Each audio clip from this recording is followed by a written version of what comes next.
Reform, Farage, Nigel Farage, Reform. Quick question for you. In the comments section, put down how many times you think Sky News mentioned the Lib Dems on Trevor Phillips' show, and I'll give you the answer in just a moment. Now, it's the Labour Party conference this week, yet you wouldn't have thought it over the weekend.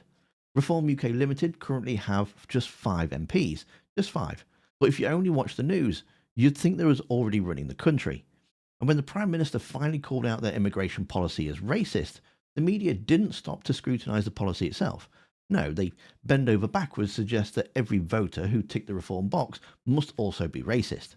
Proposal is immoral to deport people who are already here if they don't pass more stringent rules. Do you think it's a racist policy? Well, I do think that it is a racist policy.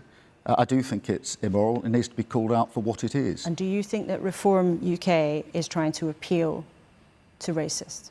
No, I think that there are plenty of people who either vote Reform or are thinking of voting Reform who are frustrated.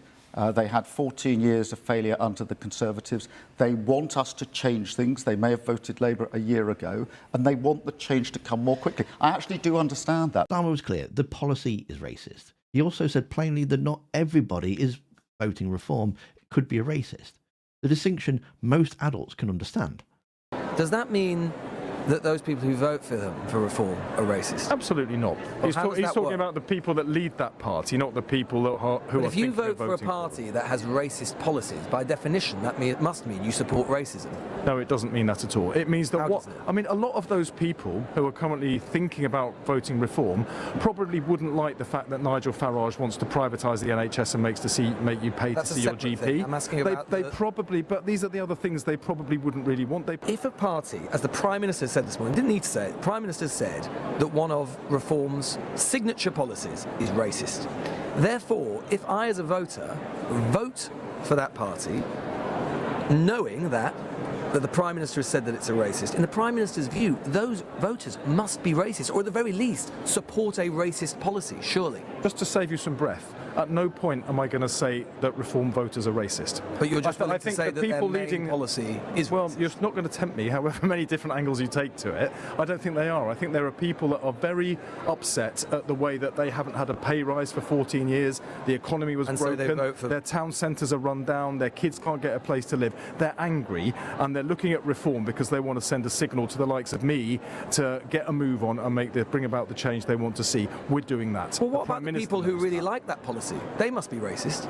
Well, those people can describe for themselves. Well, I'm not going to sit Prime here. Minister has. I'm not going to sit here and call voters racist. But the Prime Minister has called the lead, basically said that Nigel Farage is a racist for having a policy which is racist. Therefore, it's the Prime Minister who has opened up this logical implication. It's not me who's done it, but he's done it. So I'm just wondering whether you think, I'm sort of wondering why it is you think that a party which has a racist policy at its core, according to the Prime Minister, is doing so well. That must indicate a good proportion of the British public are racist. Because your starting point... Now, you see, that is a stretch. Journalists clutching at straws, trying to force ministers to brand millions of voters racist. And of course, Nick, I tickle Farage's tummy, also had to join in too. How can you support a racist policy and not be racist? I think it is a racist policy, and let me tell you why. You know, I understand that, but how can... It doesn't matter whether I do, but how could one support a racist policy and not be racist? People support the Reform Party for all sorts of reasons. This policy, Chancellor, these policies as regards deportations, if you support a racist... I cannot see if you support a racist policy how you're not racist yourself, no? Because people support the Reform Party for all sorts of different reasons, often not even knowing the detail of this the policies. But this policy is a racist policy, and you'll have lots of listeners who might be at work today sitting next to somebody who wasn't born in this country.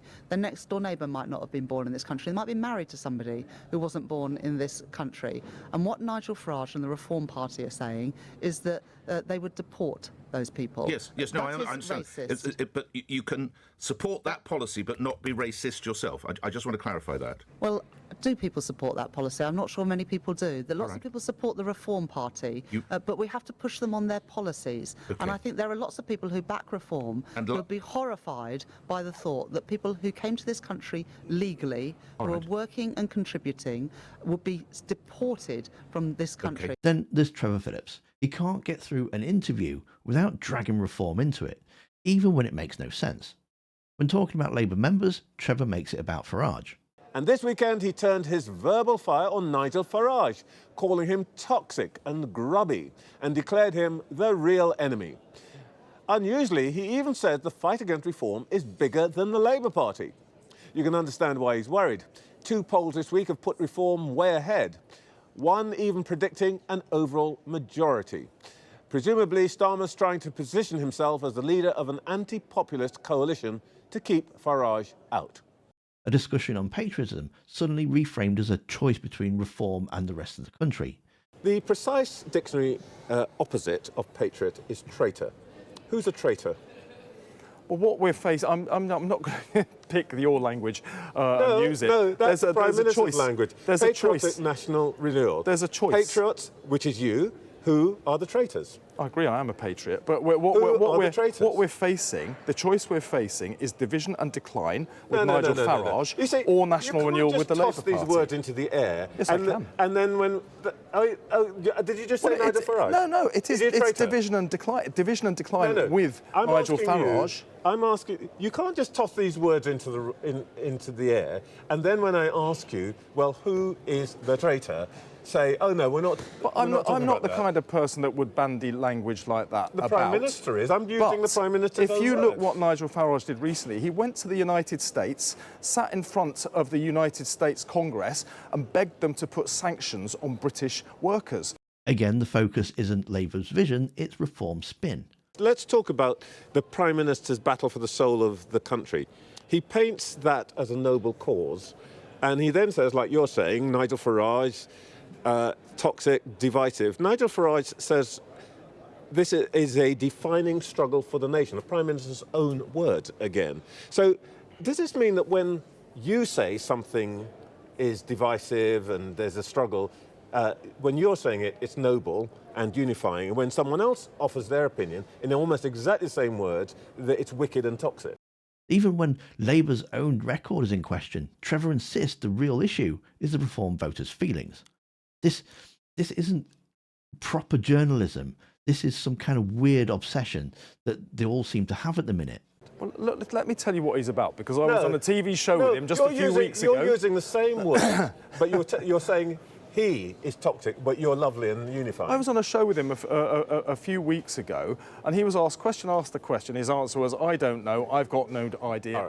Does the Prime Minister get it that every time he says reform is toxic, Nigel Farage is grubby, poisonous and all of that, the former Labour voters who are currently expressing a preference for Nigel Farage hear that what the Prime Minister is saying is that their beliefs too are toxic and poisonous, and maybe they're a bit grubby too. Is that the way to win back the people that you've lost? I think what the Prime Minister was saying, that it is toxic to seek to divide the country. And the irony is, the media are hyping a party whose main project is leaving the ECHR, a treaty that protects their industry under the freedom of expression. If reform got their way, broadcasters would be cheering themselves straight into silence. It's like turkeys campaigning for Christmas. I can't seem to make it make sense. So, back to that question. How many times did Trevor Show mention Farage or reform? 16 times in total. How many times was Ed Davey or the Lib Dems mentioned? Well, if you guessed 0, you'd be spot on. Can you imagine how different it would be if Farage had 70 MPs but couldn't get any airtime because Ed Davey, with his 5 MPs, were constantly being pushed by the mainstream media? And to see what all that racist policy was about, well, you need to check out the video that's on screen now. Thanks for watching. Don't forget to hit that like button, and I'll see you next time.